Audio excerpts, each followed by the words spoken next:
Three, two, one. Oh, here she is. Monday, April 25th, 2022 at 2:23 p.m. Eastern Time. Episode 78788 with Mathew Crawford and Dr. Jessica Rose, who just popped in. She is, I believe, in Davos, Switzerland, colluding with Klaus Schwab. And yeah, no, now she has rigor mortis. And so and don't Miss Rose is actually dead. This is a clone. Miss, you're This doing that again? I know on purpose. He's actually dead. This is a clone. This is one of Klaus Schwab's clones. It's Generation 2.0. It'll be very interesting to see how this clone operates in a real-time dynamic environment. No, Dr. Jessica Rose, Whoa. Mr. Mathew Crawford with one T. And so you just said Mathew just said that it's your understanding it's a done deal that Elon owns Twitter now. I didn't know Yeah. that. Oh, what? So Really? I'm not 100% sure about this, but this is what it looked like when I was just checking the news or Twitter checking nears my a Twitter deal feed. to sell itself to Elon Musk, New York Times. Okay, yeah, it's going to be interesting. Wow. I want to see all the tweets that get resurrected. I hope that all that data is saved. Oh, I you know assume it that it is. You is. know it is. Yeah. Well, I want to see what those tweets are and how people react to them. yeah, Because there's a lot more, sort of organized collection of all the information at this point yeah, than there was back when a lot of it was, just trickling out, right? yeah, We man, all know who each other are. I didn't know who Jessica was a year yeah, ago. man. If he reinstates Donald Trump and Alex Jones, I'll shit my pants. I will Oh, of laugh. I course. think Oh, he they'll be will. back. Yeah, of I will course they laugh will. so hard. There will be nothing more beautiful. Dude, the amount of people freaking out right now because Elon might remove censorship is insane. You have Yeah. people saying, like, I will not stand for this. I will not, like, we live in America. There is freedom of speech, not freedom of hate. And it's like, for the last 2 years, it's a private company. They could do whatever they want. That's why I got banned. I'm not allowed on Reddit, on Imgur. I'm permanently banned from YouTube. I can't even log in on incognito. They they have been force feeding that for 2 years that these are private companies that they can do whatever they want. So now it's happening again. But what do you think is, because us three go down the rabbit hole?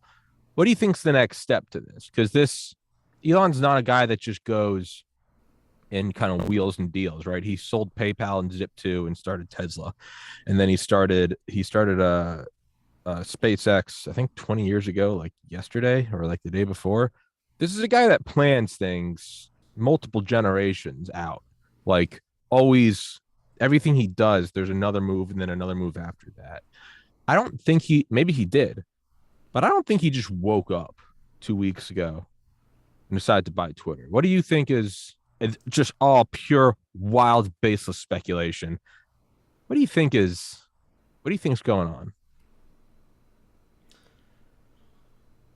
Uh, on a business level, if everybody can post on Twitter, if it's open season, then Twitter may suck up all of the Twitter competitors that had developed and grown by millions of users since, right? Parlor, Getter, Gab. Yeah, yeah. There's one called like Truth something now.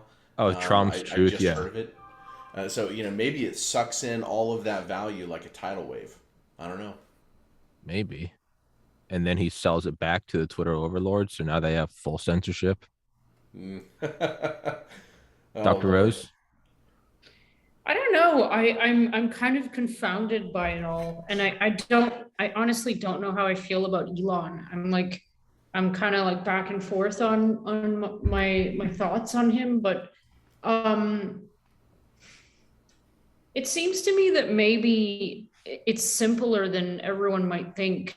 Like maybe he just kind of got to a point where he realized, like he really realized, I don't know, maybe I'm completely wrong, but like he came into like really knowing how um how important it is for someone, and he's capable of doing it, to put an end to this censorship. I mean, he's the guy who's like, I mean, I can't imagine, what he sees on an average day, because he's like very much not average, and he probably is privy to a lot of information that most people aren't. But he's also developing technologies that most people don't really have any knowledge of either, including me, like, the AI thing. So I don't know, maybe he has some kind of maybe he just had some kind of revelation that really like hit him, like, and he's like, if I don't do this now, it's all over, either from a business side or a humanity side. I don't Yeah. know. He Yeah. seems to care about humans getting destroyed. And a lot of people who do the AI thing maybe don't. Like that Harari guy is a total psychopath. That He guy's doesn't seem to scary. care if humans just go away. Yeah. Well, it seems like he's rooting for it. Yeah. Right. That guy's, Yeah, exactly. I'd be like, you know what? Sign that guy up first for everything he's voting for. I want to Yeah. see that happen. Yeah. Attach some robot legs onto that guy while he's awake. Yeah. Jesus. But like, and you can see the Dark Dr. side Rose, with Jess. the Dr. Rose clone is already going off script. It's losing its software update. It's attack humans, stitch legs onto them while they're alive. Shut it down. Shut it down. I didn't say stitch, I said attach. By what? By what manner? By what manner Something would? far more like metallic and like rippy. Okay. Well, doesn't make it any better. But but I think that's good. I think that's a good point. Is he does, and I'm with you. Whenever I find myself, same thing with politicians. Whenever I find myself like cheering for someone, I'm like, what? I try to stay aware. I'm like, what am I getting sucked into? What am I? Right. It's what am I doing? If somebody robbed the store to pay for their kids' insulin, I would be like, dude, you can't. I get it, but you can't rob stores. We're in a civil society. Now, if one of my brothers ended up having a kid that needed insulin and they didn't have any money and robbed a store, yeah, I'd probably be like, yeah, you can lay low at my house. It's very different, right? When your emotions get sucked into it. So I am hesitant that, and I like Elon. I'm an admitted Elon fan, but he's also worth $300 billion and is actively campaigning. Billion. But yeah. Billion with a B. Yeah. That's why. Did I not say that? I think you said 300 million. Oh, I'm sorry, 300 billion, a third of a trillion. Yeah. I do think that's a good point, Dr. Rose. He does seem to care about humanity. You could argue, let's just play devil's advocate, that he's hiding behind that to sell Tesla. Say it's all about, climate change, but he's just making a pretty penny. Maybe. I don't believe that. I think he really does care, but maybe. But I think he'd get bored without humans. Like, I think he thinks of it more in a robotic way. Like, I think he'd think that living would be boring without all the humans. Like, well, which kind of leads me to SpaceX. On one hand, SpaceX does get a bunch of defense contracts, the National Geospatial Agency, the National Reconnaissance Office. He's one of the defense contractors that supplies the rides to orbit, sure. But there's no big cash cow on Mars. Going to the moon, you can mine helium-3. Going to Mars, that really does seem like there's one goal and one goal only, and it's to give humanity redundancy. So in that light, I would agree with you and say that he does seem to care about humanity. Now, does buying Twitter, and I'm just thinking aloud now, is it a good PR move to say you stand for free speech? Is he looking at it from a business standpoint and he's like, hey, free flow in Capital West is why I'm worth a third of $1 trillion? Did my microphone just cut out? A little. Okay, is it back? Kind of. Yeah, you're a little low. Okay. How about now?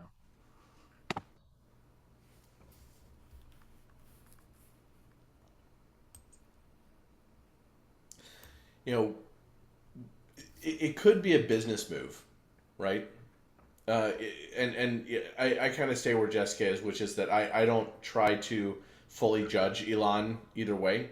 It's like how could you from such a distance, right? Like, there's nothing that we could really do. We don't know how deep his layers of PR are. I don't think that he's Rockefeller, who had PR firms, explain to him that giving dimes away on the street would change his reputation, and it did. Yeah. Right? But yeah, it could be a business move. If he does suck up all the traffic from all these alt platforms, then it could make Twitter just enormously valuable. And then maybe he takes it public and maybe he cashes out partially that way. But I also see the crypto movement coming. Like, you can already tip on Twitter, right? I didn't know that. Suppose we have the ability to tip in multiple cryptocurrencies. Suppose even the Twitter platform itself becomes decentralized over the next few years. I think that's the way a lot of social media will move. There are people working on such platforms. In fact, there's a Twitter clone called Twetch, and I'm on it. I've participated just a little bit, mostly just to experiment and see what does a cryptocurrency run platform look like. And unfortunately, it looks sparse. It's not hundreds of millions of people. It's tens of thousands of people, and so you don't get the same level of interaction. But it's interesting that there's an economics dynamic. You make a micropayment to post. You make micropayments to interact with people, and that it forces you to think a little bit more about what you're going to say. And maybe maybe that's one of the experiments that will happen along the way. But he's one of the people that will have a good position to understand how all that's evolving. I expect Twitter to be more crypto under Elon, and we'll see developments happen in that direction. Yeah, if this microphone cuts out again, I'm going to throw it through a wall.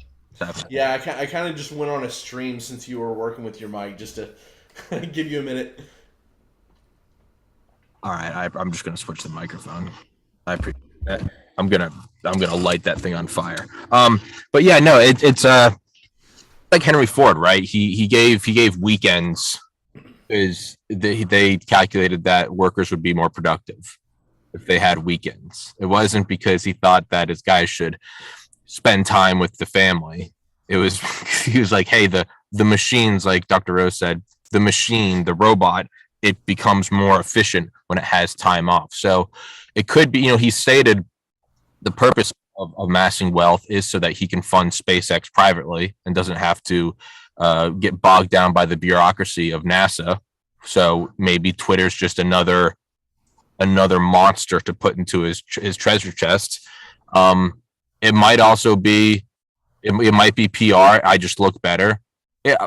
I tend to, and maybe this is my own just kind of delusion and romanticism, I tend to think that a guy like that who has seemingly had the foresight for these, was building SpaceX because he was looking ahead to when the space shuttle was going to be taken out. He knew we were going to be buying rides from Russia, and inevitably geopolitical instability would lead to that being bottlenecked. That was 20 years ago, and now there's no space shuttle. NASA or the NSA hitches ride to space, and Putin's invaded Ukraine. Like, that's insane that he did that 20 years ago. So again, all that sort of multi-step logic could just play into, well, yeah, and he's doing this for money. But I'd like to think that he's looking at it like the machine of society, the global machine, maybe more importantly, the West. One of the components, just like humans, like it's not just oxygen, like you also got to get water. You also need protein, carbohydrates, and fats and minerals. One of the components might be the free flow of information, not just because it allows you to post COVID disinformation, but just in general. The difference between us and every other nation in the history of man has been a raw addiction to the free flow of information, even if that means you have a bunch of conservative parents screaming because Marilyn Manson's going around in the 90s or something. Like, it includes the fringes. It includes Donald Trump saying all Mexicans are rapists. Like, those are included under the umbrella. It might be, hey, we got to get up there. He might look at funding SpaceX through the military industrial complex doesn't really seem to be in line with saving humanity, but it might be a necessary evil to literally and figuratively get it off the ground so that we can get to Mars. I don't know. I'm kind of rambling. Well, yeah, and it's best. I think that maybe. Sorry. No, go ahead, Jessica. Just yeah, I think that might be true. I have a feeling, and it's only a feeling, that all of this hoopla, this COVID-19 crap, and the global coup thing attempt, I think it's getting in his way. I think you're right. I think he has a plan, and this is fucking up his plan, quite frankly. I don't know how. Like, yeah,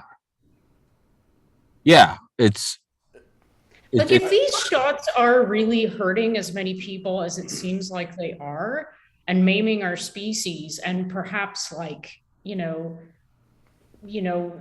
having a lot of long-term negative effects, perhaps, because this shit's going to be in our ecosystem now too, right? All the lipids and stuff.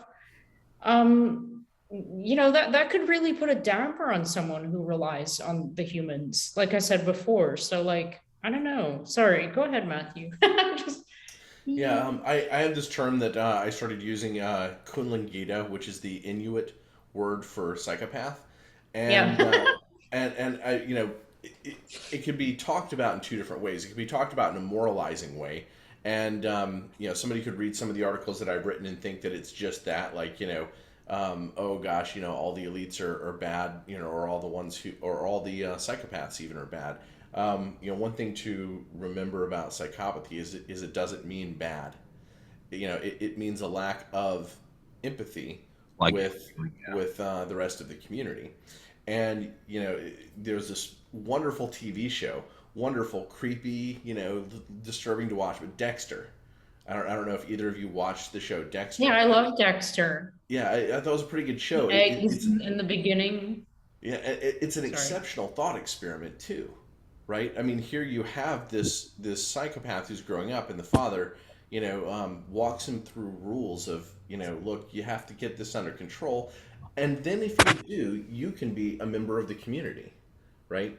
Part of my goal with the Kunlun Gita series that I write is actually, if the Kunlun Gita could read it and understand that the way to move forward is to be part of the community with humanity.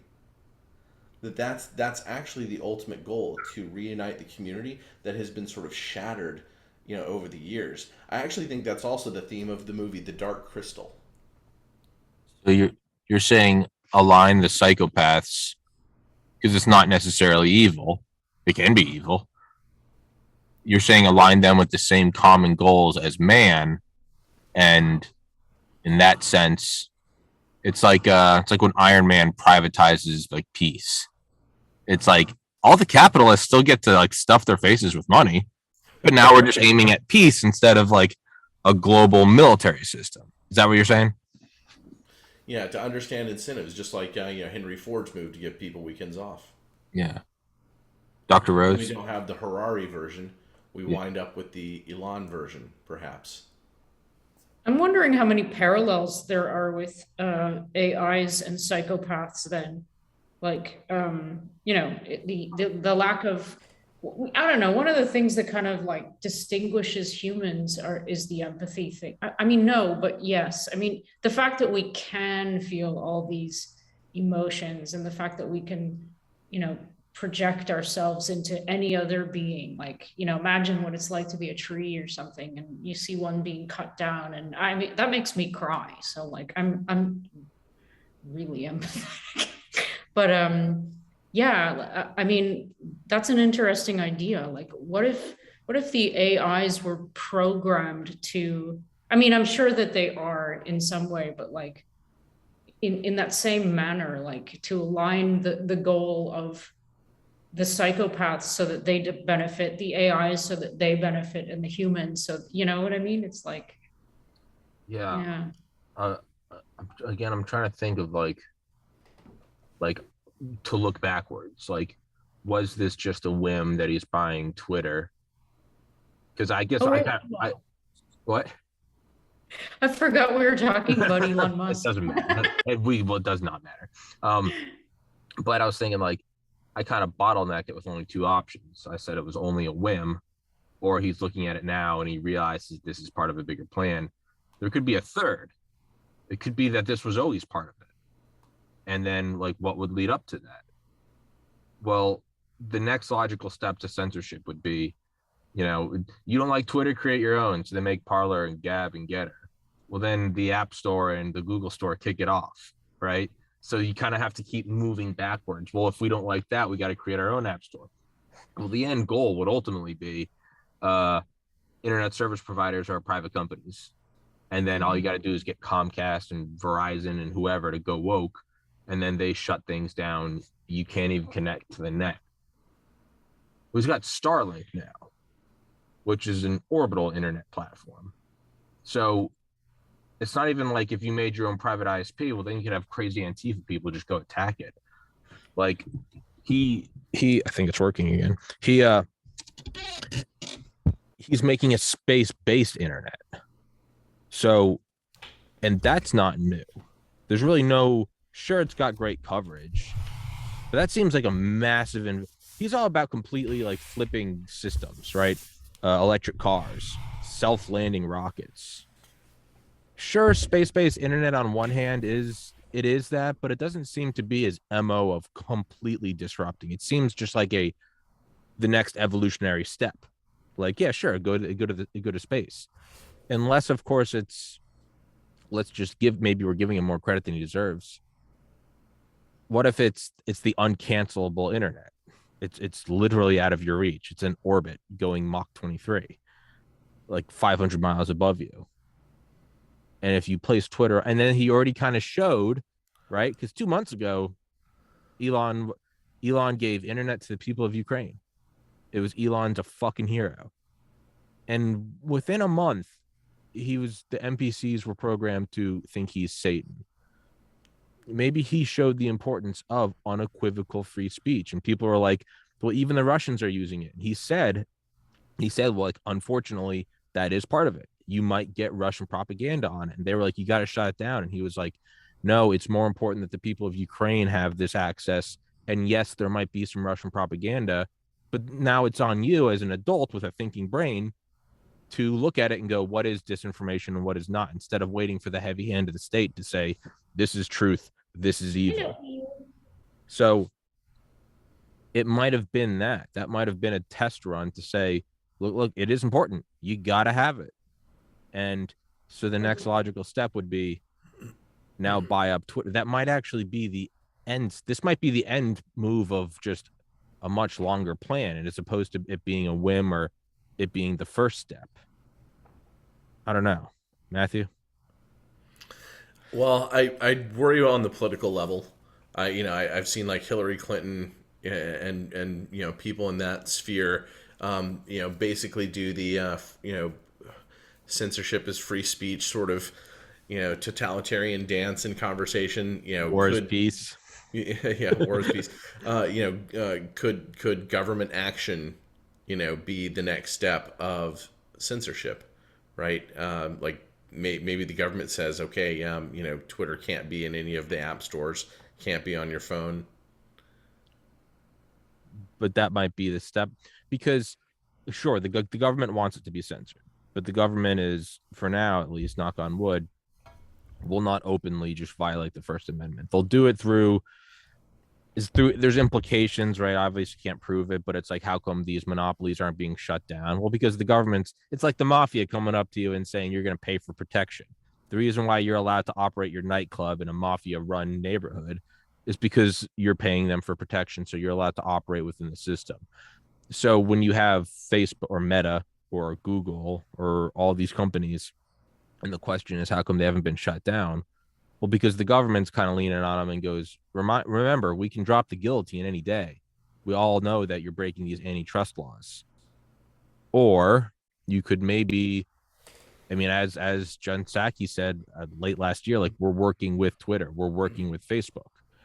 That way you can lean on them and go, we won't break you guys up, but maybe you censor, I don't know, COVID data.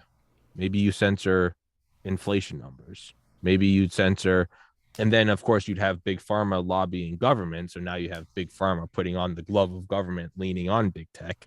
But they for now at least, the government won't necessarily come out and start censoring. They have to do it through this very shifty, shadowy shell game. And there's some good alliteration.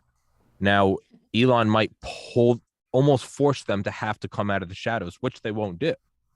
He can say, it's in space. It's a private company that is launched by SpaceX, which is in bed with the defense contractors. So the defense contractors now have their nut in it. They don't want it being fucked with. He can take that by Twitter, put Twitter on Starlink.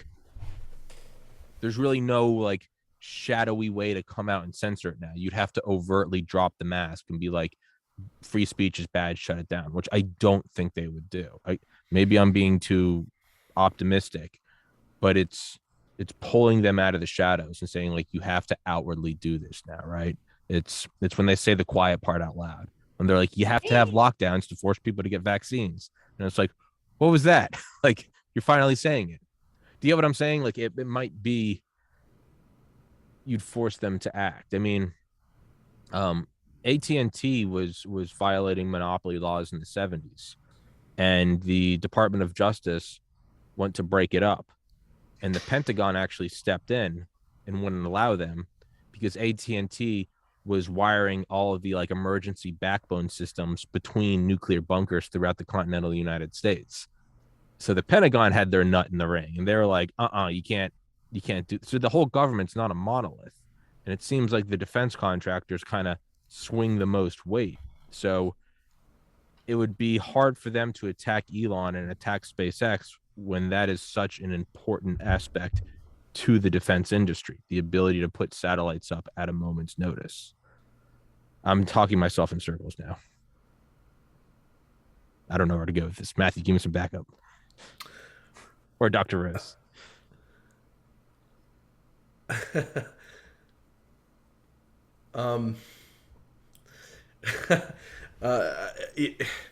It's a complicated game to try to guess. You know, there's so much going on that we can't see. There's so much of a filter on what information that we can know. You know, who the players are, who are doing what, right? That and I think this is actually part of the ultimate problem that we face, is that looking up the hierarchy becomes too murky to be able to say much. Yeah, personally, this is part of the reason why I like decentralized, movements toward decentralized technology, so that we don't even have to answer these questions, so that we don't have to guess at them, right? We just, we have what we need, and the network, is run by people who are supporting it and support each other. So it truly is a network, as opposed to, one person's playground that everybody else puts their pieces on and plays on. Dr. Rose. Yeah, I don't know what to add to that. Other than again, the only thought I had on Elon's role is that I think he's just trying to rattle a cage. I think he just likes rattling cages, and he can, so he does. And I think that he actually does care. So he rattles cages when they need to be rattled, maybe, but also, as part of an integrated plan. Because I do think he thinks very far ahead, and I don't think it's whimsical, the Twitter thing. But again, I don't know. I've been watching kind of, from a distance, and I can't figure out what the hell is going on. It's like nothing makes sense anymore. I'm more interested in watching Johnny Depp's trial right now. It was kind of wholesome. Did you see when they asked him if he's used opiates since he got sober? Oh, he's so dear. That was kind of sweet. He just smiled and he's like, no, I haven't. And it was just like, fuck yeah, he's still sober. But yeah, no, he might just be rattling cages. It's kind of like the idea that like Trump didn't actually want to be president, and he just rattled cages, and the next thing you knew, he was getting sworn in, and it was like, fuck, like this wasn't supposed to happen. It might be that. Yeah, maybe Elon just wants to get Trump back on to watch what happens, because it would be really funny. I mean, it might not be more in depth than that. Like it might be just Really, like, like imagine you were like almost like a third of a trillionaire. Imagine yeah. what you would do. Like you could basically do anything. So that's something I'd be interested in seeing play out. I mean, Just Well, for I mean, we, fun. Fauci's getting too boring at this point, right? They've got yeah. him on Exactly, CNN right? Plus, right? Oh You god. have to wait for people to tweet out that stuff in order to even find him on TV anymore. Yeah. I mean, it might be if you're worth a third of $1 trillion. I mean, you eat the best food, you have the best cars, you have the best healthcare. Maybe like It's just his TV, you know, that's what I like he mean. Maybe changed the maybe stand-up channel. comedy isn't enough. He was like, I want some real fucking comedy. Donald Yeah. Trump on Twitter, based in space. Go. Just it might not be, if we might be giving him way too much credit. He might have just been drinking one night and being like, how much is Twitter? And just looked into it and just picked it up. Like maybe it's just that. I mean, because when you say it like that, Dr. Rose, yeah, I mean, I think I would do that. Like regardless of like Right? the importance of free speech Like and if you Western could do values. anything, what would you do right now? Like seriously, if you could do anything, what would be the first thing you would do for entertainment? It would be to somehow get Musk, or not Musk, Trump and Alex Jones reinstated on our platforms.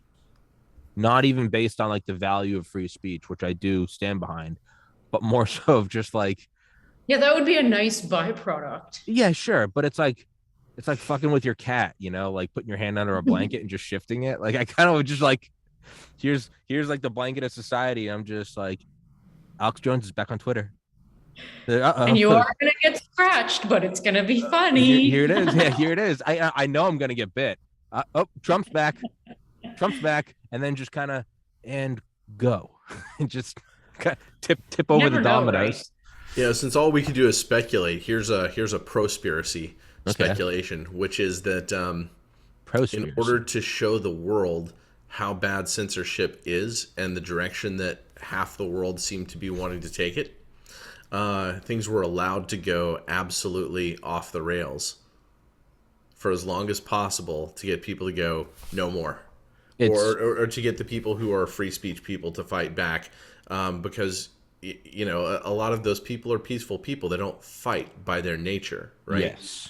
And so what does it mean to fight without cutting skin, or I don't know, maybe it's fight in the business arena. That's that's not necessarily a bad idea of how would you get people who, like for myself, for instance. I mean, up until like a year ago, I liked the idea of free speech in the same way that like I liked the idea of like private property. So it was just like an abstract, like, yeah, it's the whatever, it's the thing. You just grew up in it. Versus me, like I never really had any vendetta with COVID. It was when I just started to get banned from shit. I was like, what, this isn't good. I was like, what are we doing? Um, it might be the way of like in high school you're not allowed to drink, so it's really fun to drink. And your parents can tell you don't do that, it's okay to have a drink, but you don't want to start drinking young, you don't want to be an alcoholic, whatever. And you go to college, and then after like the second or third time, like you wake up like vomiting or something, or you end up in like, you get arrested or something, you're like, maybe I should stop. There's no one that's ever going to tell you you have to stop. It's right. It's your parents catching you with cigarettes, and I had friends that this happened to. Their dads would make them like come outside on the porch and smoke the whole pack, and they'd end up like projectile vomiting, and they'd never smoke again. Like there is something to be said of like, sure, like you can have all the candy, you can eat all your Halloween candy tonight, and then you're sick as a dog, and you're like, I don't want any more Halloween candy. But if your parents tell you you can only have 2 pieces of candy, all you're going to want is that third piece until you're finally given carte blanche, and then you see it. So it might be like you maybe have like a James O'Keefe or like an Alex Jones with a megaphone talking about the incoming wave of censorship. And we're all like, yeah, well, it's just Alex Jones. He questioned Sandy Hook. And then it's just Milo Yiannopoulos. And then but then it cascades and it cascades and it cascades. And all of a sudden, people that would never stand up for it are now going, dude, the genie's not going back in the bottle unless we do something.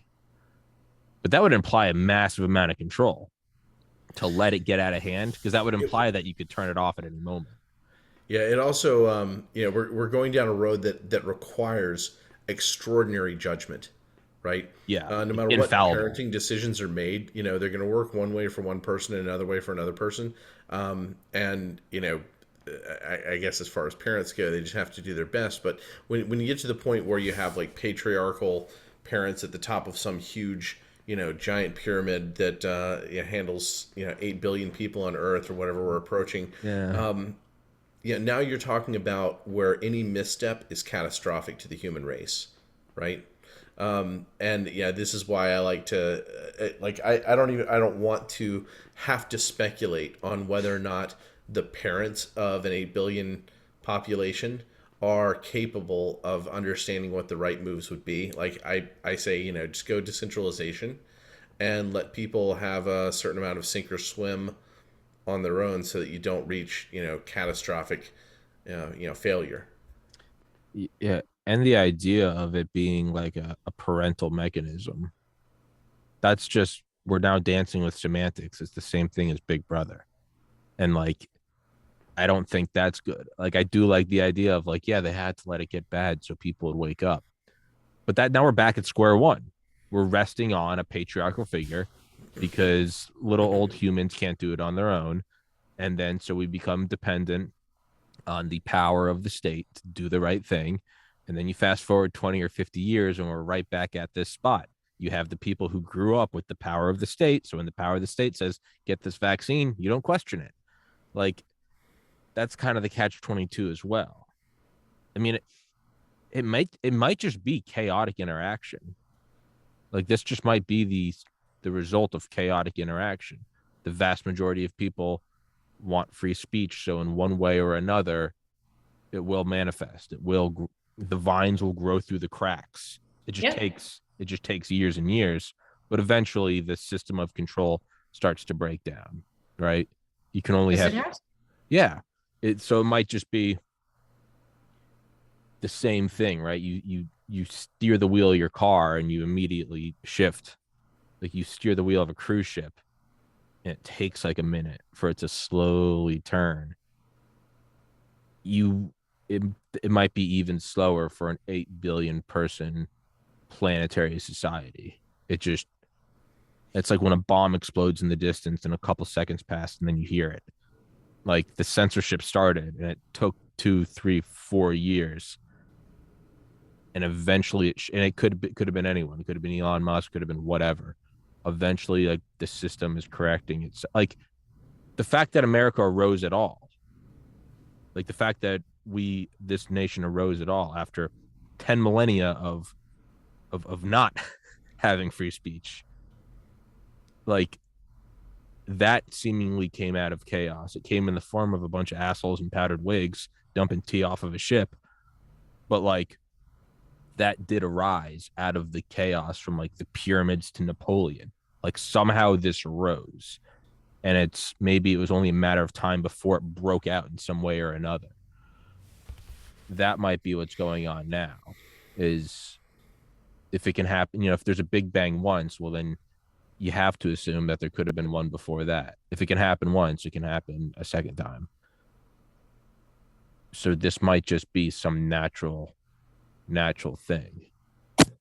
I don't know. I have no It's idea. an economic thing for sure. Yeah. Um, yeah, the whole, like, the U.S. Sprouting up.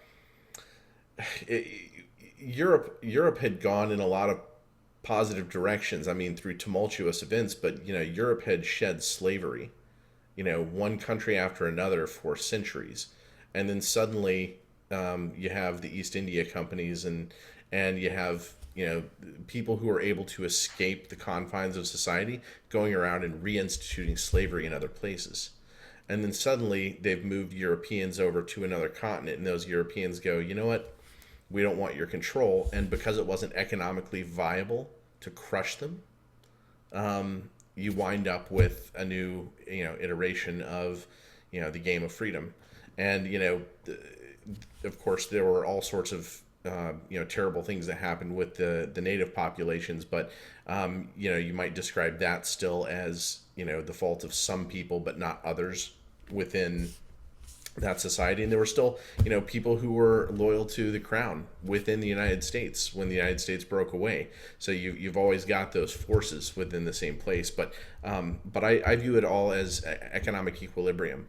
If you create enough decentralized technology that it costs too much to keep people from expressing their will, that's when you wind up with the new blossoming of human intelligence and technology, and hopefully we'll see that again. I think I think people thought that we were living in the area of high levels of freedom when we actually weren't, and I think that it's actually the next era when this breaks down that we'll see that. Hopefully it won't be too much harm between now and then, but we'll have to see where that goes. It could kind of be like what we've seen with COVID over the last 2 years. Eventually, the thought dawns on you that maybe this isn't new, the collusion between government and big pharma. And you go, it's bad enough that it's happening. And then you go, maybe we're just exposing it for the first time. Like the same when you find out the casino's rigged, and it's like, dude, it's always been rigged. Whether it was this one or the one before it, or whether it was Atlantic City or whether it was Vegas or whatever, it's always rigged. It might be that like the thing we're seeming to be fighting against, the rise of censorship. I mean, it might be that there's been that top down. I mean, we know Operation Mockingbird, the CIA, to embed journalists and people in executive positions of all major news corporations to squash stories they don't like. We know that there was what's the number? The 600 companies were consolidated into six media companies. We saw the lockstep right before it was COVID. We saw it was weapons of mass destruction in Iraq. We got to go in. It might be that this collusion's always been there. It's just like you're saying, the more it becomes decentralized, the harder and harder it is, and it's not economically viable. Maybe they don't care about economics. Maybe to them it's power, so they'll spend any amount of money on it, at which point it then becomes obvious what they're doing, where they're like, we have to shut it down. We can't have this. And it starts to get, you're like, it's kind of weird. They took Gab or Parler off of the App Store. And, people start going, oh, that's a little funky. And it might be that it's not that it's a new system, starting with Alex Jones getting banned. This has probably been going on since the 50s in one form or another. But instead of just having six corporations and you just kind of lean on six CEOs, now you have to lean on everyone with a cell phone. And just through the laws of averages, some people are like, this doesn't make any sense. How come I'm not allowed to say my mind? And then they get banned. And then the guy that got banned tells his friend, and he's like, I just got banned. And the friend's like, I don't believe that. So they go do it, and they get banned too. And then you have all these guys just scratching their heads. It might be that it's not a new phenomena at all. It's just now it's naked. And we're seeing it, which is kind of optimistic. Because like you said, Matthew, maybe we haven't actually been living in freedom. And maybe that's why the fight is so vicious now, is that you're actually fighting for freedom. You're not fighting for freedom back, fighting to get your freedom back. You're fighting for a freedom that you've actually never experienced. Mm-hmm. I think that's correct. I think we've been living. Right. I think the Matrix is not something that's coming. It's something that we've been living in. Yes. It's like an archaeological dig. We're like brushing the dirt off, and we're like, what the fuck is this huge structure? Yeah, here's an interesting piece that speaks to that. Or actually, I'll mention two. One quickly. After World War II, we did nothing to go and dismantle the power structures of the pharmaceutical companies that were helping Hitler. No, including making the gas for the gas chambers, right? Yeah, and that was something that Rockefeller had invested in specifically. And the railroads that brought the people to the we did not break up those corporations. We did not punish those power structures at all. It's very disappointing when you think about it. Recently, I talked to somebody who is a witness in a trial that's coming up, where several of the pharmaceutical companies are being tried for funding terrorism in the Middle East. Wait, what? Yeah. And of course, almost nobody knows that this fight is going on, right? Almost no, you won't hear about this in the mainstream news. It's information that has to trickle out in moments like this. But yeah, a bunch of, and I think it was money laundering. I think that's specifically, the allegation of what was going on. But the pharmaceutical companies were profiting by laundering money to the terrorists there, and the implication might be that what they were trying to do is sort of play nice with the muscle in the Middle East in order to expand their network of like the hospital systems and push structures, power structures into the Middle East that would promote pharmaceutical medicine. That's so comically evil. Like, what were the big pharma companies doing? I don't think they can get any more evil. Well, they were laundering money to terrorist groups in the Middle East. And it's like, what? You couldn't try to be more evil. Yeah, well, they're trying to get injections now for these experimental products that are under heavy debate into kids under the age of 5. Has that passed? I don't think so yet. I think the under 5 is. I think that was actually pushed back to June. Is that right, Jessica? I'm not sure of the date, but yeah, I saw a movie on the lovely greeting that Sharon Alright Price, who people, if you don't know who she is, she works for the Ministry of Health in Israel and also for Pfizer. Can you say conflict of interest? Like, I mean, what the hell? Anyway, she was, I couldn't believe my eyes. I mean, the person who made the video said she's the most hated person in Israel, but I find that hard to believe. There was a crowd of people, like literally it hurts your ears to watch or listen to the video because they're just screaming bloody murder at this woman. Parents, right? Who are like, fuck, you're gonna put this shit into my child. And she's surrounded by cops, like 10 of them around her, like in a bubble, and like crowded into this elevator. Wow, I should send you the movie. It's crazy. Yeah, I want to see this. Yeah, she is not a popular human being, as she should not be. She's really, really the devil. She's the person also working for both of these places who has been kind of the force de resistance on everything published that came out of Israel. Like her name wasn't on all of them, of course, but like yeah, really, like again, her and Harari, they need to end up with the same fate. The metal legs. Yeah. The metal legs latched onto Yeah, him. yeah. You want to get injected? You love getting injected? Do you? Yeah. Harari's just an intellectual tool. I mean, like I don't even understand how he got to be so talked about, like, right? Like I think he wrote *Sapiens*, which was just I know, but like a recycled book. It's because of Lord Lizardman. Isn't it? Yeah, his fame is something that depends entirely on what it is that the wealthy and famous people want to talk about at cocktail exactly parties, so it's right? Lord Like, Lizardman that put him there. he's one, like his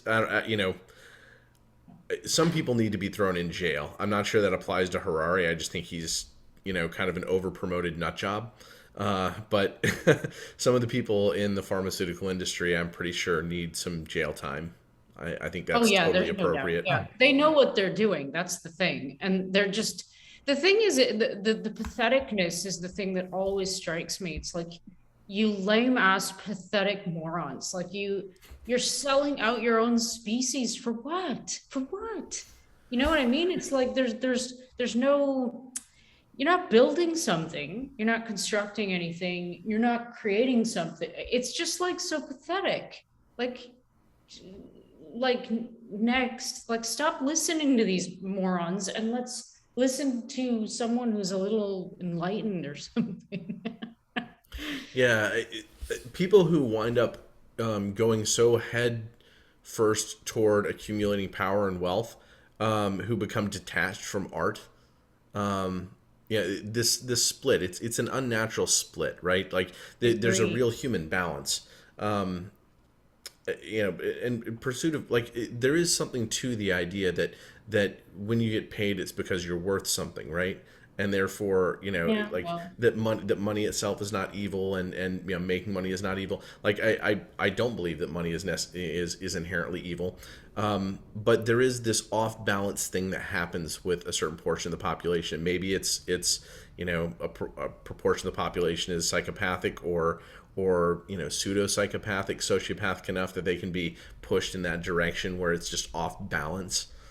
But that's the thing that it is sad. It's hard to imagine yeah. those people having fulfilling lives in certain aspects, areas. Like, what are their personal relationships like, right? Do they go home, do they have to instill fear in their spouse or their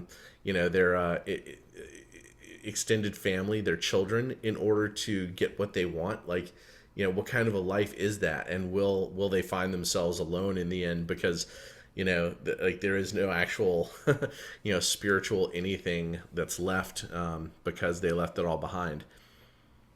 Yeah, Or horror of horrors, they just have no freaking clue because they're too stupid to even realize that what they're doing is bad. I There don't is think. that too. I think that's way too beneficial to them to just be stupid. That's like saying that's in I've my seen opinion. it. Yeah, no, it's real, but it's the argument that like those Nazis were so dumb. Didn't they realize killing was bad? And I'm That's like, that's I'm very like, hold valid. on, hold on, But hang yeah, them till they're dead. yeah. Like, Yeah, no, yeah. Never oversubscribe to Hanlon's razor. Going full Hanlon's Yeah. razor and just saying everything is due to yeah, incompetence and yeah, not evil or conspiracy. don't, yeah, Don't never go too far in either direction. yeah, don't attribute to malice what can be incompetence. Like there's definitely incompetence. There's definitely dipshits out there. There's definitely cogs in the machine. Ones who let's just say they didn't realize how bad what they were doing was, like what she's done from the very beginning. Like at this point now, she's probably very well aware of the damages being done. Even if we're not going to talk about the injections, just the damages to society, the damages to children's, development, and all the trauma and the suicides and the businesses lost and stuff like that. How does someone like that, like, let alone face their family, like, how do they sleep? You know what I mean? It's like if you had a grain of I don't know what the word would be, if there is one single word, but like, wouldn't you just eat yourself Self-effacement. alive? Yeah, maybe.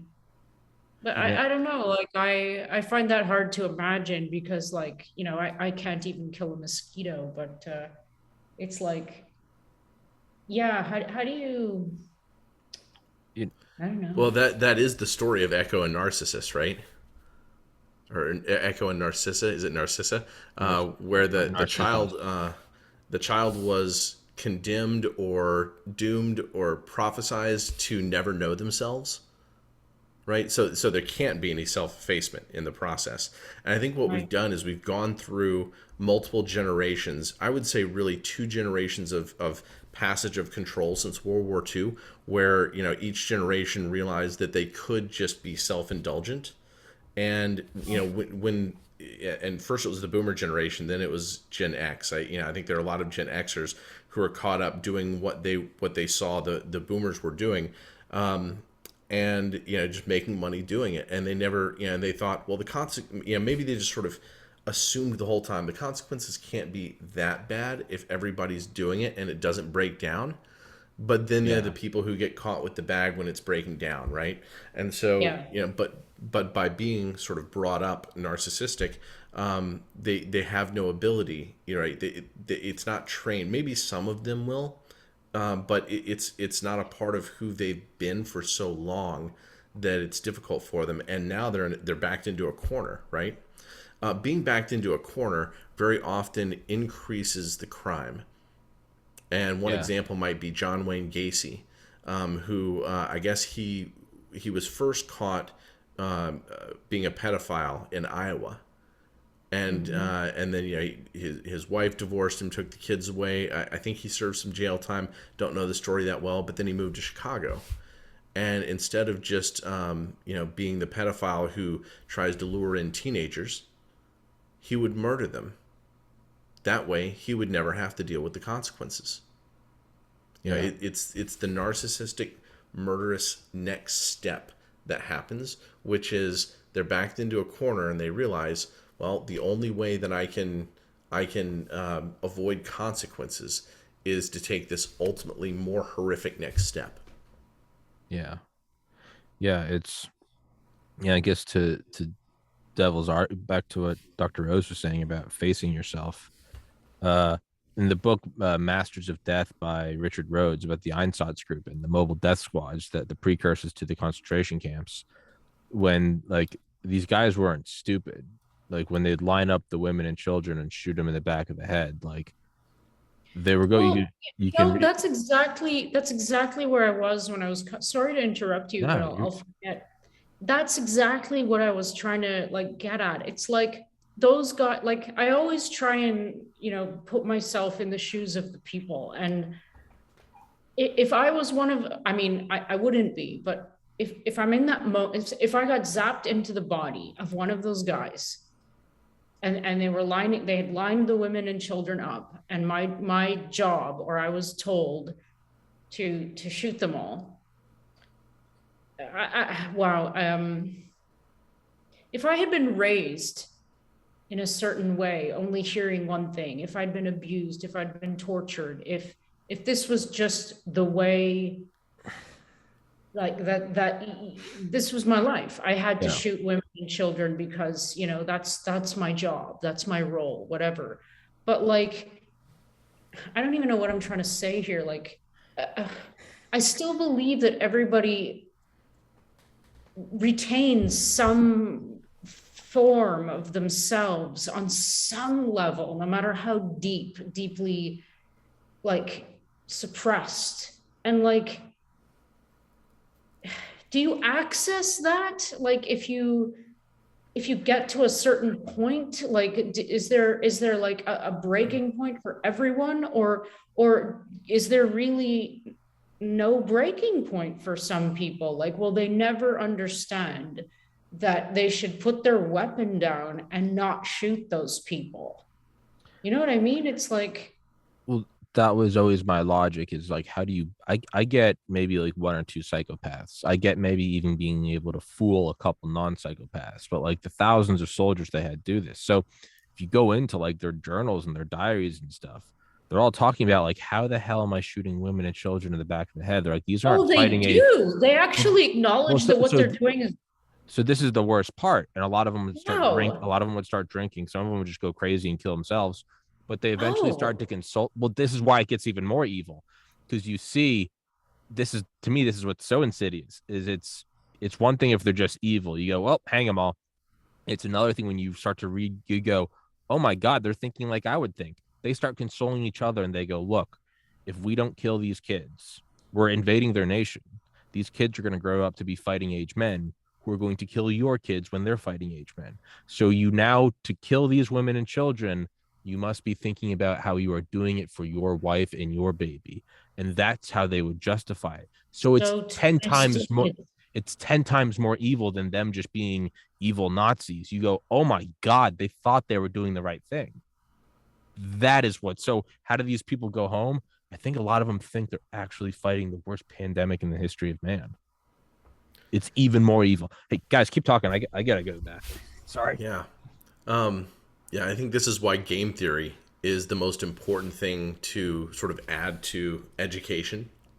Ultimately, this seems like a cascade of game theory where once you have people who are in a system where they have a prisoner's dilemma, where if they cooperate, they're the ones under the boot, and if they defect against, another human being, then they survive to live another day. They may go crazy, but they survive to live another day, right? Like, it just seems like so much evil is really the system that applies those clamps, that creates the incentives that make it hard not to do evil. such a great idea to introduce something like that. Like even to, I mean, they'll never do it because they'll be all like, oh, that's not politically correct. But like to give a kid like a mental exercise, like, look, you're in this situation. You've just been, just like what I said, you've been zapped into the body of one of these soldiers and you're aiming a gun at these people. What do? And just like force them to think about it. And every single kid, I believe, would say, I would put the gun down and walk away, and I'd probably try and make friends with some of the people because kids aren't evil, I don't think. But yeah, and it would change their lives because whenever they would be like subsequently, you know, put in front of a situation where they had to make like a really important ethical decision, they'd probably think back to it and they'd say, okay, well, I know what to do here, even though it's not what they did. I don't know. Wow, it's crazy that they actually knew what they were doing was fucked up. Yeah, the difficult thing is to step back before that moment and figure out what in the system has to be changed, right? Right. You have to figure out, where in the system the application of that control happens. Where does the prisoner's dilemma take place? And you've got to prevent that from ever taking place. And in any governance that allows or promotes that prisoner's dilemma, right? That has to be stopped. And I think that's and I kind of beat a dead horse, or maybe a live horse, but I go back over and over again to, if we decentralize well enough with our technologies, then we just don't have to worry about it. Then the worst that can go wrong is one local community goes nuts, but that's not enough power to have an entire army willing to shoot people in the backs of the head. Yeah. Yeah. So the deal is 100% expected to go through. I just checked on Twitter with Elon Musk because Wow. shares are jumping and under they're working at Twitter on the deal, a full sell, a full whatever, fully selling Twitter to Elon Musk. So this is, it might, back to what Dr. Oz was saying, it might not be anything that we're talking about. It might just be like he's just fucking around with billions.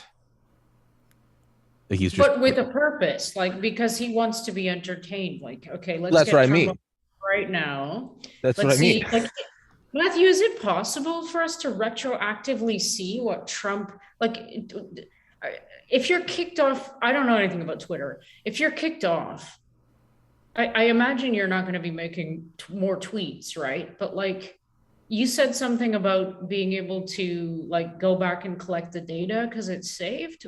But what data were you referring to? Like, Well, like during 2020, I collected what I thought were the best pandemic threads, and it's still pinned at the top of my Twitter account.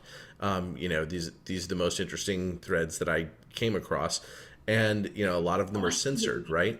Like one of them at the very top, and this one, we have lots of information about this, so this didn't hide anything. But there was somebody who went under the Twitter handle "Arkansas is real," and but it was May 22nd, the day that the Surgisphere paper came out. They gave their detailed reasons why they thought it was fake. And that's important, even though like all of us know all the information that's in that thread. It is important to see historically that yeah, there were those of us, and like like my wife could vouch for this. I thought it was fake on day one too. I went on a walk with her and I was like, these are the reasons why I think this is that, like, this isn't right, this is insane. But it's important to see somebody documented so that people can understand that the peer review process was that corrupt, right? That the yeah, people who should have been experts should have been looking at all these things and saying, wait a second, before this was, certainly before it was published, but also when it was published, maybe it should have been published with commentary, right? yeah, Like, we haven't reviewed this database. Or later we were told that like the author who wrote the study did not himself have access to the database. Like, what? Like, what does that even mean? That should be attached to such a publication so that it doesn't get promoted to change world policy. That's what And we'll be able to look back and see that history. I I interviewed almost like a year ago Dr. Mobeen Saeed, who's been like hmm one of like the biggest like teaches like daily. He's an MD, like teaches like daily lessons on like microbiology, molecular biology, and stuff. Yeah, he's a great teacher. Yeah, he's awesome, and I got to have him on, and I shot the shit for like an hour or two. But one thing he was saying was like the importance of not having censorship is like, and I think this kind of goes along with what Jessica was saying about how did they do that? How do they shoot the women and children?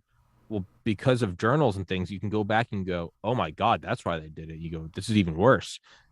Dr. Saeed said that if we don't have all of these blogs and these threads and these Reddit conversations and these Facebook conversations in 10, 20, 50, 100 years, not only will it not paint a historical picture, but people looking to the past in hopes of figuring it out so that they can learn what the year 2120 will be like.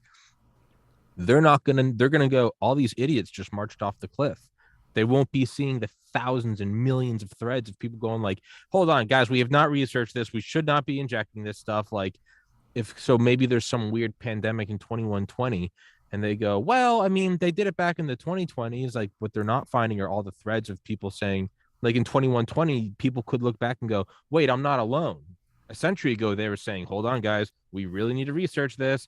And then you had people saying, no, we don't. And then 2 years later, you see the catastrophic rise in myocarditis. Like, guys, we can't repeat history like they did in 2020. But if you delete all those things, no one knows. You just go, oh, they just walked off a cliff. And it's like, no. A small select few censored those few who were saying, let's not walk off the cliff. And that, I think that, I wonder if all those things will be resurrected. I know, for instance, Trump was the president. So all of his tweets are technically archived by like the Library of Congress or something. So that, I don't know if that one is like a specific example. Like, I wonder if Dr. Malone's tweets will all be archived. I would imagine they do, right? Because it's text isn't necessary. It's like the lowest memory intensive thing there is. Like, not images. I would not imagine songs, they are too. Yeah. just text. Yeah, I think they'll all be restored. That's my favorite part of all this is that we're gonna get. I think we're gonna get all that back. Yeah, this is and this is really important. Like, I don't think that it's gonna be a century from now, people looking back going, not being able to read what was going on. I think this is literally the difference between whether or not we go Lysenkoist now, right? Whether or not we have this this sort of barrier in place of pseudoscience where the public experience of science is pseudoscience. Yep. And what that means is that the only people who are actually experiencing science are on this weird dark inside, way up, beyond where people can see on the pyramid of power, right? Which is exactly what science was invented to push back against, Yeah. You go back to the debates of the people, like there's several people, like I don't think anybody deserves credit for inventing science. I'm sure it was something that was going on in little bits all over time, but it was me. Like Ibn al-Haytham was debating with, the leadership of his time, and it was really sort of like a common sense wisdom sort of thing. Look, you need to put your beliefs to this test when you can. You need to test a hypothesis basically, and decide whether or not this thing that you're saying actually is the mechanism of reality. Yeah. Right. You don't want that to be something that humans can't reach out to and do on a common daily basis. Yeah. Right. Yeah. I mean, that was circumventing the gatekeeping of like the church, right? That was the whole argument against not doing the mass in Latin. It was like, well, then the average person's going to be able to read the Bible. I mean, that was the original misinformation. They were like, if people read the Bible, they might try to interpret what God meant. And it was like, why don't you just let them read it and figure it out on their own? And they were like, no. They're like, fact checkers have said this is false. And they're like, so finally they were like, nah, fuck it. We're not going to do it in Latin anymore. Just do it in English. And it did slowly erode their grip on it, right? Because you used to have to, only the priest could talk to God, not you. You couldn't just pray. You had to go to your approved prayer dealer. And you can see why they didn't want that. It's because it loosened their vice grip on society. I think that's what it is. It's because you're right. It's not that science isn't going on. Like, they know, like they're still doing science at Pfizer and Moderna. Like, there are some people that know exactly what's going on. Like they haven't abandoned the scientific method. They're not in the delusion. They're looking at this going, geez, this really does cause myocarditis. Like they're still doing good science. It's evil, but it's still good science. Yeah, Yeah. they probably know a lot of things about what these vaccines are doing that haven't been made public. Speaking of which, and speaking of good science being done outside of those dark corridors, we've discovered from the document dumps that Pfizer hired 2,400 people. I think that's the right number. 2,400 people to handle their adverse events. How many people? Yeah. Jessica, am I correct in saying this? It's like 50 people who handles the VAERS database. Yes. Okay, so let's think about this for a moment. That's a 48-to-1 ratio. And Jessica is famous at this point for computing a ratio from anaphylaxis, suggesting that the underreporting ratio of VAERS is 41-to-1. 48's not too far from that number. And I'm sure that their tasks and their job is a little bit different. But I think that we just found out from the document dumps that like Jessica was right all along. And of course, we don't know exactly. Like personally, I say we can't overextend that factor to everything, right? Like the common adverse events, the severe adverse events, and the death. These may be slightly different numbers. Well, Yeah. actually, I think the simple adverse events and the serious adverse events, I think those are probably very different ratios. So do I. Headache versus myocarditis. But we still don't know for sure the number of deaths, but we're getting a better and better idea, I think. Just seeing the fact that number, I mean, I think Pfizer just told us that Jessica was correct. Dr. Rose, can you comment on that? I didn't know that. That is crazy. That's 48, 41. That's them being like, no, we definitely didn't have a spill on aisle 5, but can we borrow the mop? Like it's like, wait, hold on. Why do you need it? Dr. Rose. And that's a lot of money to hire 2,400 people. Yeah. I don't know what those jobs are worth, but jeez. I mean, those probably aren't minimum wage. No, is that $100 million? I mean, Dr. Rose, Wow. can you comment on your ratio? Yeah, I will. Actually, mine was calculated from the Pfizer phase 3 clinical trial data. And so mine was actually 31. So Steve was the one who used anaphylaxis paper as a proxy to come up with 41. So like, yeah, it's splitting hairs in my opinion, because like, I agree that death and the severe adverse events and the milds, they're all going to have different number underreporting factors, but like yeah, if the bloody CDC would just answer the goddamn question, like what, we all know that VAERS is underreported, for example. What's the underreporting factor? Because if we're wrong, then what is it? So yeah, this is kind of a confirmation that we're closer to being right than being wrong. So, This is why Steve is great too. Steve like sends emails to these people like every day. He'll CC me and Jessica on them, but like he's constant. He's like, "Can you answer this question?" he'll email John Sue. He'll yeah, he's a email. tour de force, and he knows everyone's phone number. So watch out. Wait, who is it? Okay, I've got to tell this story since Jessica mentioned it. Okay, He got John Sue's phone number. He's done. Got John Yes! Sue his direct line. He called and John Sue picked up and answered. And Wow. I can't remember what it was that was said, but Steve was like, "Hey John, this is Steve Kirsch. I sent you an email about blah blah blah blah blah. Click. Do you have time to talk?" And apparently it was like 1, 2, 3, 4, 5, 6, and John says, "I've got to go." Click. That's Did he always, record it? He better have. He always nags me for not. I don't think you can So, record first without permission, but it may, it's a government line, so maybe it was, I don't know, but we'll probably never hear it.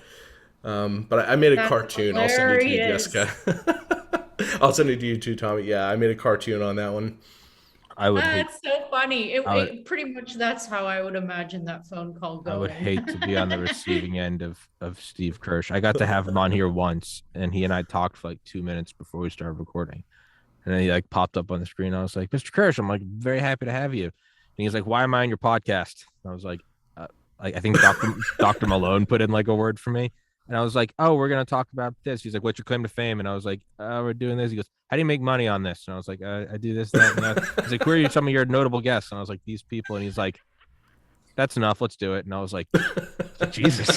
and then he completely opened up and was completely warm. But for like the first 2 minutes, I was like, I don't what? And he was just like, why am I here? And I was like, I don't know. Yeah, I don't know. he has that business cycle mode, he's like a billionaire, right? I mean, he's worth more money than God. Yeah, no, you can definitely see it, how it shines through. It's like the lasers just come on. It's like, what are you? What's your business model? What other guests have you had? Where is this going? And I was like, I just want to do a podcast. But this is why it's so great that he's on our side.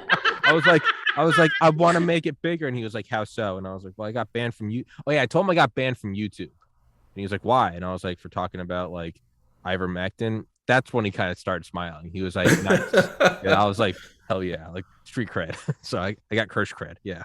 Yeah, this is why Steve. It's so great that he's on our side. Early on during the pandemic, or early on, not during the pandemic, early on after the vaccines, when he found out about the Japanese toxicity reports, and he became alarmed and concerned and started learning about the vaccines. He was interested in studying the vaccines, and like in my opinion, he wasn't all that good at it at first. Right, like he was looking for ways to compute this and that, and like we would have emails back and forth. I'm like I don't think this is like a trustworthy way to compute this, but we were debating mortality numbers that were lower than what we both think are true now. But what he did over time was abandon the worst arguments and focus on collecting the better and better arguments. He has this, rapid feedback loop, and that's the CEO personality. Yes. Mm-hmm. Yeah. Yes. Really no waste. Yeah. Time. And also I was thinking about this. It's so funny. We're talking about Steve. He'll love it. I was thinking today about how he's gotten, like, it was a personal observation. Like when Steve used to call me, it'd be like, here, I need you to do this, like just like that. Like I would just be like sitting on the toilet or something, and I'd just be like, hey, I need you to do this. I'm like, okay, but you'll have to give me a few minutes. And now he calls me and he's like, hey, are you awake now? Did you have your coffee? So it's like even from that level, he's become like more tactful. Because people say sometimes that he doesn't have any tact and that he's very like like machine gun questioning. So it's like, yeah, he's amazing. He's gone through this gorgeous evolution that you can actually see. Like if you go back and watch first interview with him and Malone and Weinstein. Yeah. And right. Yeah, and also like Matthew's right. He's got this like really he's brilliant, and he knows how to get to where he needs to go quickly and efficiently. So, and yeah, and a part of that I actually think is the fact that he does't have tact much of the time, which really doesn't bother me. I find it charming, but I'm a weirdo. I mean, he for everybody listening, he invented the optical mouse, and right. You can go listen to interviews about when he like first showed the mouse to what's it called? What's his face? Steve Jobs. And I think it was like before he made it like optical or something. Like he wanted to get rid of like the mouse pad. I forget what it was, but it showed to Steve Jobs, and it was like the culmination of like years of work. And Jobs looked at him and was like, lose the mouse pad, make it usable on any surface. And like Steve Kirsch talks about how influential that was in like his life. This guy that was able to look at his like baby and go like, not saying like, I think you should just remove this and it will be better, and just instantly cut through everything. No tact, no warm fuzzy, just get rid of that. It'll be great. And he just moved, and it did. I mean, it made him a fortune. I think that's probably what some of it is he's looking at this as like a direct assault on like humanity and bodily autonomy. And there's really no like, what is this? Why are we doing this? What is this? How come you can't answer this question? Answer my question. What are you hiding? You just like, I don't have. Yeah. And like, at least with us, like we're actually just kind of bumbling because you're a little taken aback, but there's actually like nothing to hide. You're just trying to gotta get used to him. Imagine if you were actually trying to like hide something or pull a fast one on Steve Kirsch. Like, God bless your soul. Like, may the Lord Well, it have would mercy. probably look like this. 1, 2, 3, or I mean, I gotta go. yeah. I mean, may God have mercy on your soul if you try to like pull the wool over Steve Kirsch's eyes, because he will not have mercy on you. Well, that's why nobody engages with us on debates. That's why, Woodcock and Walensky won't write us back. It's like they know they can't win an argument with us, and they'll probably end up looking pretty dumb if they tried. The only thing they can do is they can hide behind we're doing it for the greater good, and therefore we don't need to discuss it. It's just what it is. And I mean, kind of full circle, that really explains the resistance to Elon taking over Twitter, right? It's how much did he buy it for? 43 billion? That's not. I think that's right. Let's look at, I mean, what's Apple? 3 trillion? What's Google? 2 trillion? What's General Electric? Like those are like those are some planets. 43, as someone that's living in a 700 square foot apartment, 43 billion is not like a whole lot in terms of this amount of resistance, So it's kind of weird that like he can upend the entire car industry, he can upend the entire like low or to orbit industry, but when he goes after this, everyone like their hair lights on fire. I think what you're seeing is it's not the 43 billion. It's the power of narrative control. And by censoring, you don't have to address the individuals like Steve Kirsch, who just come at you like a cruise missile. What are you doing? What are you doing? Answer this question. What are you doing? Like, I think just today, just this morning, I saw him. He's like, my open letter to Barack Obama to debate me for $1 million Yeah. on like Gab or something. He was like, it's on here because I can't post this on Twitter. He's like, if you or anyone knows Obama, send this to him. I'm like, still just like a needle, just da, da, da, da, da, da, da, da. Yeah, I don't know. I feel like that makes the whole Twitter hysteria that much more. That it makes more sense, right? Because it's a blanket way to avoid all Steve Kirsch's. I don't know, Matthew. What were you gonna say? I cut you off. Yeah, these are the same things that we're talking about. Twitter and these debates. It's clear that the people pushing the vaccines, for instance, or pushing all the pandemic narratives, they don't want to have a conversation. They want to speak at people, and that's it, right? They, when they say, present a graph that says CDC data, 26 jurisdictions, they don't want somebody on the other side of the camera to go, that's like a fraction of 1% of the jurisdictions in the U.S. Like they don't want people who are going to be able to point these things out and know what kind of games they're playing. And, so the only way they can fool people is to shut down conversation completely. And they have been backed into a corner. And so they've had to fool people, in more and more pernicious ways. So like this moment, and like Jessica, I've held back on giving like a total judgment on Elon Musk. But if this results in like a floodgate opening up that drowns people who have been committing crimes, then it could be a seminal moment in U.S. history or technology history or something. Absolutely. Because if it happens on Twitter, now just from an economic standpoint, other companies will have to. Because why go on YouTube where they ban videos that talk about, ivermectin, hydroxychloroquine, where they remove comments from most videos, not most, a lot of videos. And you can't use the word abuse on YouTube anymore. Did you know that? You get what? You can't use the word abuse like in any context. Well, it doesn't. I guess I'm out of the I've been banned for 8 months now, so I don't even know it's allowed anymore. But I watched Dr. Phil. Hi, y'all. For entertainment value, and I'm kidding. I watched a couple episodes, but they bleep out the word abuse. It's very weird.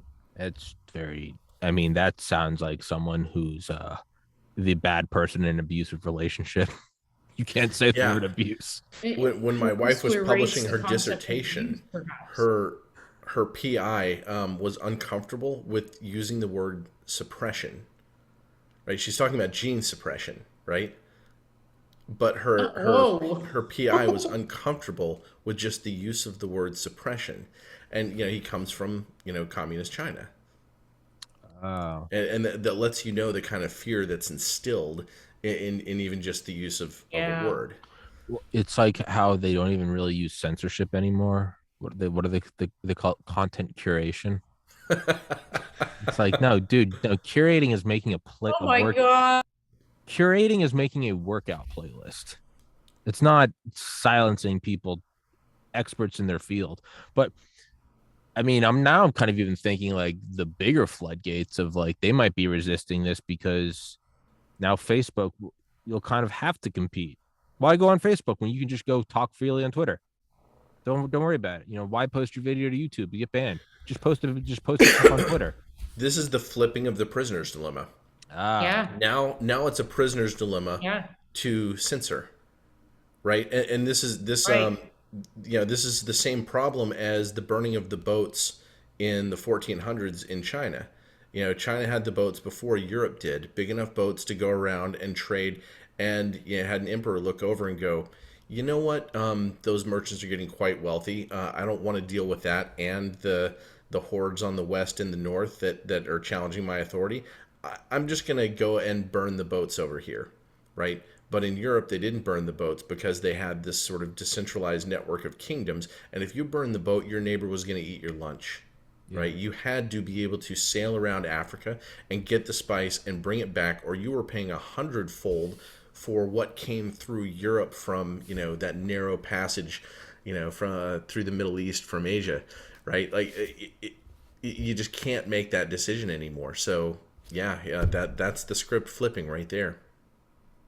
That's man. This might actually, yeah, you're right. This might, at the risk of like, when people call every little political scandal, they're like, this is a trillion times bigger than Watergate. And you're like, fuck off. No, it's not. Yeah, Like, and China was the most advanced nation on Earth.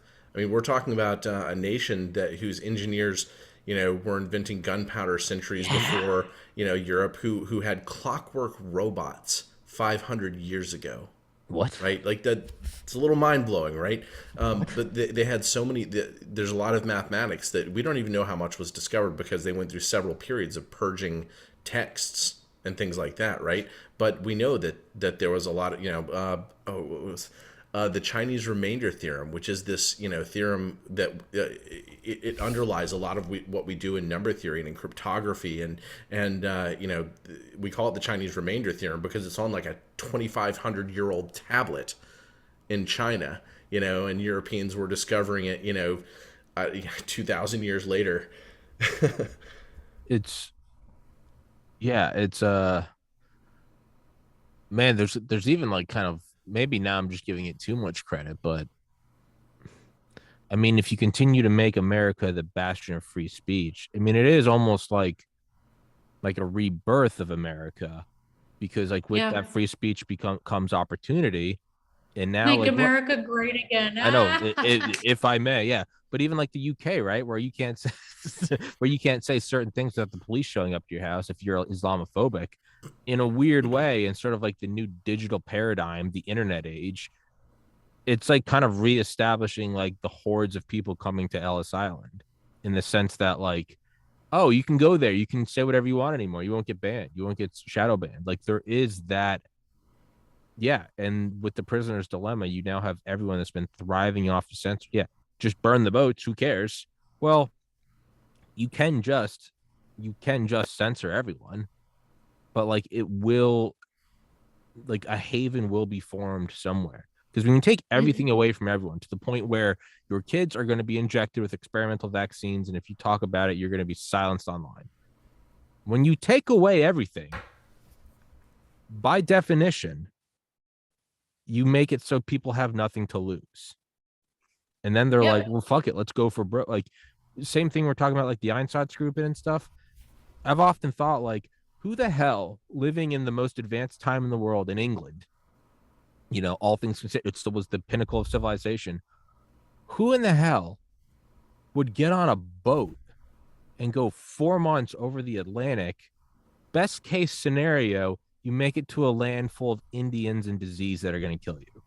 Like, it's it's because of suppression and oppression. And so when there is nothing left, let's go for broke. Let's throw the Hail Mary. Let's put it all on black. Well, I think that's what you're getting. And they've tried to sort of seal off the market because America's the last bastion of it. And if you can seal off America, then there's nowhere for no one to flee. And you kind of kill the morale of 7 billion people. Versus if you keep this place alive, it will be like the bottom of the hill that all things can roll down to. Like, people will come from everywhere. Yeah, I mean, and maybe from that sense, maybe it is. Maybe we're giving him too much credit. Maybe it's just a money thing. But I can imagine that if I can come to this conclusion, Elon Musk can come to this conclusion, and probably did long before me. I don't think I'm necessarily outwitting Mr. Musk. So he's probably looking at the same thing. And it's also good for business. That's a plus. But it's probably something along those lines of like, hey, like, you have to do something. Like, this whole game is going to come crashing down. I don't know. Yeah, he now dares the entire governance establishment to lock down Twitter on the internet. Right, that's the dare. And he might. I think it's a win-win, because if he does, they have to come out of the shadows more. Well, one way or another, we can't rely on Musk to provide us with a service. No. And I think that we will need to move toward more and more decentralized, and maybe he will engineer Twitter to become a decentralized network. We'll see. He's done things like he has open source patents. Hopefully he'll take that same sort of approach to making Twitter, malleable. And maybe Twitter will become something that we're tweeting out on mesh networks, or from handheld phone to handheld phone, to propagate it through a network, instead of relying on this grand internet structure that governments can take away. But we'll see. And we'll wrap this one up in like 5 minutes. But what was I gonna say? I just had a brain fart. Decentralized Twitter. I want to read a headline to you guys. Okay. How to leave Canada if you are not vaccinated. I just, like, every now and then I see a headline come through my tablet, and I'm like, what planet am I living on? Where the fuck am I? Like what? Like, even 2 years ago, if you had seen that, it would have been in the Toronto Star, one of these hag rags, Canada, like, is a big joke. And it's like, what? This is true. Like, people are trying desperately to get out of Canada right now, because and so many have left. It's crazy. It's like, how to leave Canada if you're unvaccinated. That's absurd. I mean, all the more reason why, like, I hate to just be like the rah America guy, but I mean, genuinely, all the more reason why, if there is a place that has like liberties and rights, like, god damn, you gotta fight for it tooth and nail. Like, how quickly a virus flipped nations into just fascist hellholes under 2 years. Like, the virus being these sick fucking people, in my opinion. And I think, there's no virus that I can think of that would cause this amount of devastation. Yeah. I mean, I hope I don't eat my words when they launch the next one, but man. Well, and governments this even devastation has been done by humans to humans. 100%. This has been entirely enacted on each other. Yeah, and governments knew that thrusting so many people into poverty, or cutting them off from ordinary travel, would result in deaths. Right? Like, there's no question. This was discussed. Discussed in Parliament in England, for instance. You thrust 1 billion people into poverty, and the number of those people who die each year, it's a debatable number, but it might be 50 million excess deaths just from people being in poverty. there's no virus that's going to do that. Yeah. No. Don't they think like 40 or 50 million people have died between like Africa and Eurasia from a lack of food production from COVID? Like, And it may get much larger very quickly. oh, absolutely. But um again, it's kind of like the libs of TikTok thing. You know that account? I don't know if you've seen it. It's this Yeah. account that just posts like the craziest people from TikTok. Nothing else. No editing, no comments. It's just videos of their own words and actions. And it was and Twitter suspended it for like hate speech. And it was like it's just a mirror, but it's just and they got reinstated when there's been all this shit about how they were getting like doxxed in the news and stuff. And so now this person that's been running just this kind of like meme account is just like full on William Wallace, like free speech, just like fighting to the end. Like, I will go down in flames before I shut this down. But you got to think about how much they hated that because it was simply a mirror of their own words and actions. Nothing else. I think Elon's about to go libs of TikTok like 5 orders of magnitude larger. It's just going to be free speech. You just say whatever you want and we'll see where it goes. You can quote whoever you want. You can say whatever you want. Man, it's, yeah. I mean, what else? That does seem to be what he believes. So I don't see why he wouldn't apply that to his new playground. Exactly. So, and yeah.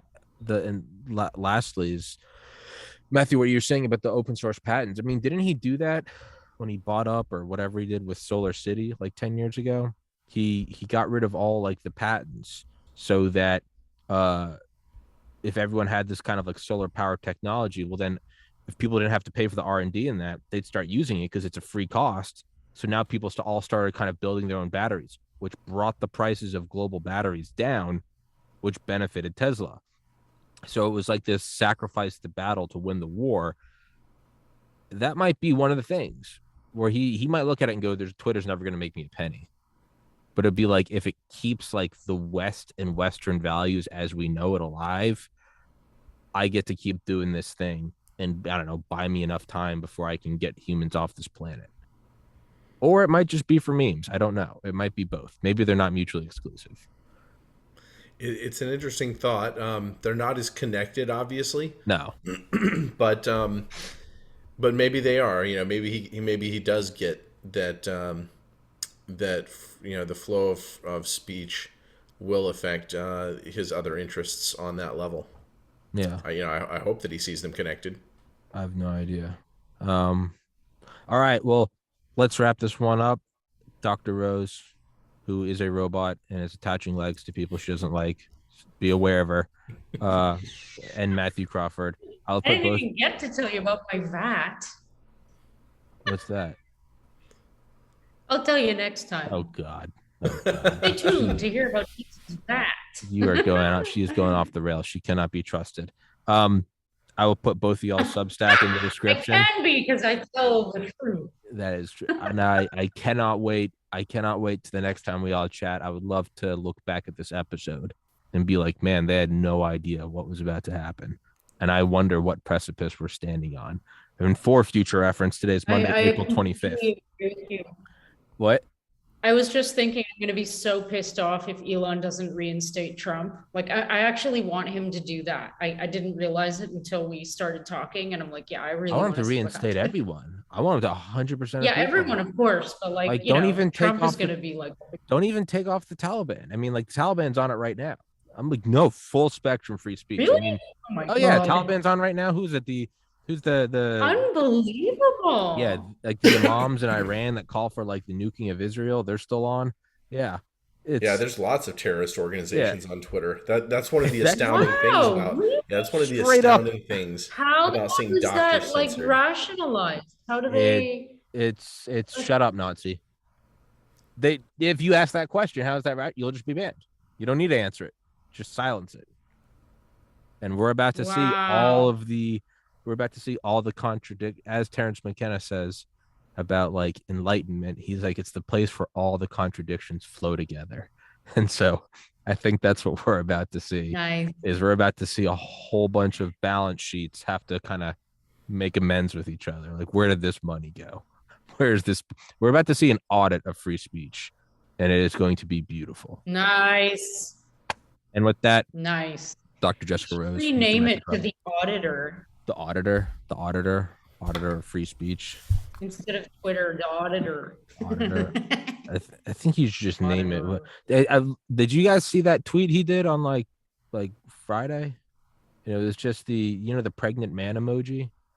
Yeah. Did you see that, Dr. Rose? Oh, okay. You know the pregnant man emoji? Bill Gates. I think I know what you mean. Yeah. Well, he posted that picture of like Bill Gates, who from an angle kind of looks like the pregnant man emoji. And he just put them together and said, "In case you need to lose a boner fast." And he just posted that.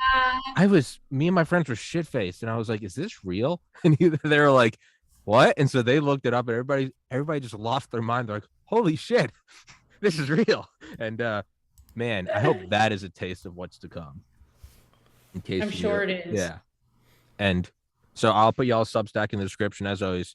Dr. Jessica Rose, Mr. Mathew Crawford with 1 T, not 2 T's, Mr. Mathew Crawford. And we will set up the next episode. And I hope that the world is even more chaotic next time, because that means our conversations are good. In a good way. In a good way. Good chaos. Good chaos. And with that, thank you so much, Robot Rose. Peace.